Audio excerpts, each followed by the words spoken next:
అందరికీ నమస్కారం. మిత్రులారా, కాన్‌స్టిపేషన్ దీని గురించి ఎన్ని వీడియోలు మనం అప్‌లోడ్ చేసినా గానీ, ఇంకా ఉండిపోతున్నాయండి జనాలకి. ఇవన్నీ వాడాను సార్ నేను. నాకింకా కాన్‌స్టిపేషన్ ప్రాబ్లమ్ తగ్గలేదని చెప్తుంటే చాలా ఆశ్చర్యం వేస్తుంటది. ఇన్ని రకాల రెమెడీస్ వాడినా గానీ తగ్గలేదంటే, ఇంకా డైజెస్టివ్ సిస్టమ్‌లు ఎలా మారుతున్నాయా అని ఆశ్చర్యం వేస్తుంటుంది. యాక్చువల్‌గా రీసెర్చ్ ప్రకారం తీస్తే పట్టణాల్లో, నగరాల్లో ఉండే వాళ్ళలో 14% పాపులేషన్ సివియర్ కాన్‌స్టిపేషన్‌తో సఫర్ అవుతున్నారు. పల్లెల్లో తక్కువ ఉంది, పట్టణాల్లో ఎక్కువ ఉందంట ఈ ప్రాబ్లమ్. లైఫ్ స్టైల్ ఇంకేముంది, దాని గురించి మనం ఫస్ట్ నుంచి మొత్తుకుంటూనే ఉంటాం కదా, లైఫ్ స్టైల్ బాగుండాలి. ఎందుకంటే డైజెస్టివ్ ప్రాబ్లమ్స్ మనకు రాకుండా ఉండాలంటే ముందు లైఫ్ స్టైల్ బాగుండాలి. Hurry worry curry leads to acidity అని మనం చాలాసార్లు చెప్పుకున్నాం. కాబట్టి ఫైబర్ ఫుడ్స్ తీసుకోరు, ఎక్సర్సైజ్ చేయరు, ప్రాపర్ నీళ్ళు తాగరు, అలాగే ప్రాపర్ స్లీప్ ఉండదు.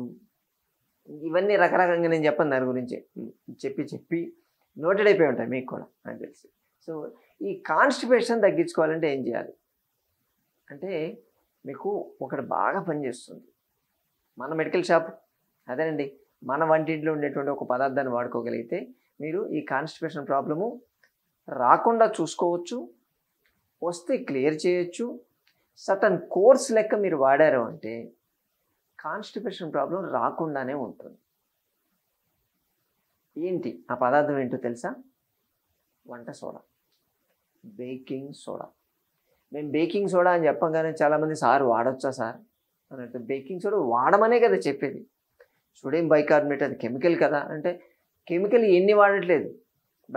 బయట మీరు తీసుకునే ప్రతి ట్యాబ్లెట్ కెమికలే. ఆ ట్యాబ్లెట్ పేరు కొట్టి చూడండి గూగుల్లో, side effects of so and so medicine కొట్టండి, సైడ్ ఎఫెక్ట్లు పెద్ద లిస్ట్ వస్తాయి, మింగుతాం కదా. మరి మన వంటింట్లో ఉండేదాన్ని ఎందుకు నమ్మమండి? తీసుకోవాలి, దాన్ని వాడేటట్టు వాడాలి. వేస్తే పోద్ది కదా అని చెప్పి లోపల వేసేయడం కాదు. మనకు ఎంత అవసరమో ప్రతి దాంట్లో కూడా ఇది రూల్ ఉంటుంది. అతి సర్వత్ర వర్జయేత్. ఏది ఎక్కువైనా ప్రమాదమే. అతి ఎప్పుడు పనికిరాదు. ఎంతవరకు వాడుకోవాలో అంతవరకే వాడుకోవాలి. బేకింగ్ సోడా కూడా అంతే, లిమిట్ ఉంటుంది దానికి. రోజుకి 1 స్పూన్ అంతే, ఇంకంతకన్నా ఎక్కువ తీసుకోవడానికి లేదు. టీ స్పూన్, టేబుల్ స్పూన్ కాదు, కేవలం టీ స్పూన్ మాత్రమే, 3 to 4 grams. అది తీసుకుంటే ఎటువంటి సైడ్ ఎఫెక్ట్స్ ఉండవు దాంట్లో. సోడియం బైకార్బోనేట్ అది కాదనట్లేదు. కాబట్టి దీనికి ఉండేటువంటి లక్షణాలు ఏంటంటే, మన డైజెస్టివ్ సిస్టానికి ఫ్లూయిడ్ కాంటెంట్ని పెంచుతుంది. అలాగే ఆ గ్యాస్ట్రిక్ మొటిలిటీ అంటాం, అంటే ఉన్నటువంటి పేగులు కానీ ప్లస్ ఆ స్టమక్ కదలడానికి మూమెంట్ కావాలి, పెరిస్టాల్టిక్ మూమెంట్ అంటారు. అది పెరిస్టాల్టిక్ మూమెంట్ అనేది మనకు పేగులో ఉంటుంది. ఆ పెరిస్టాల్టిక్ మూమెంట్ని ఇది స్టార్ట్ చేస్తుంది. రెండోది, మన డైజెస్టివ్ సిస్టంలో ఆల్కలైన్ నేచర్ని పెంచుతుంది. ఏంటంటే మనం తినేటువంటి చాలా వరకు 60 to 70% పదార్థాలు అసిడిటీ క్రియేట్ చేస్తాయి. దానికి ఇది అగనిస్ట్గా పనిచేస్తుంది. ఇది anti fungal, anti bacterial, infections కాకుండా చూస్తుంది. యాంటీ ఇన్ఫ్లమేటరీ అంటే ఇరిటబుల్ బౌల్ సిండ్రోమ్, ఇటువంటి ప్రాబ్లం, ఆల్సరేటివ్ క్వాలిటీస్, ఇటువంటి ప్రాబ్లం కూడా ఇది చాలా బాగా పనిచేస్తుంది. ఇన్ఫ్లమేషన్ తగ్గించేస్తుంది. దాంట్లో ఇన్ఫ్లమేషన్ తగ్గితే మీకు ఎన్ని ప్రాబ్లమ్స్ ఆపొచ్చు. అసలు మన బాడీలో ఇన్ఫ్లమేషన్ లేకపోతే అసలు ఏ జబ్బు రాదు.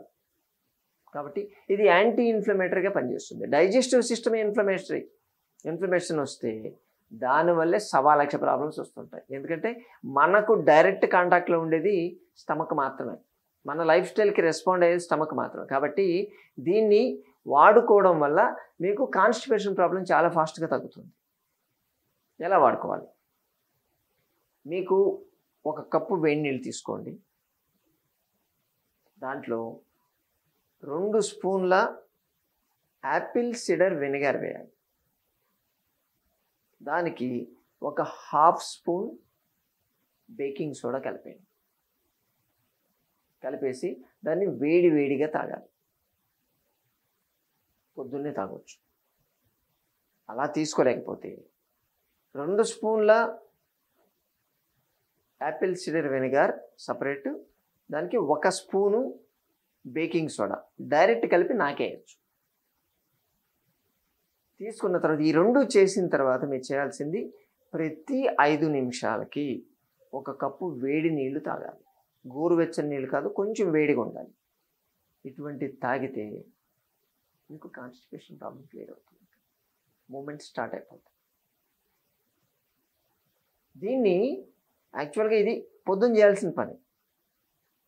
నైట్ కూడా చేయొచ్చు. నైట్ పడుకునేటప్పుడు ఒక half spoon baking soda 1 cup వేడి నీళ్ళలో కలిపేసి తాగేసి పడుకోండి. దానివల్ల ఎక్స్ట్రా బెనిఫిట్ ఏంటంటే పొద్దున్న లేచేసరికే కాస్త కాన్స్టిపేషన్ ప్రాబ్లం రాకుండా చూస్తుంది ఒకటి. రెండోది, మీరు తిన్న ఫుడ్ వల్ల ఏదైనా అసిడిక్ ప్రాబ్లం లాంటి ఏదైనా ఉన్నా, అంటే మనం తినేది చాలామంది తిన్న తర్వాత 3 గంటలు ఎవరు వెయిట్ చేయరు. ఎందుకంటే మనం తినేది 10-11 కదా.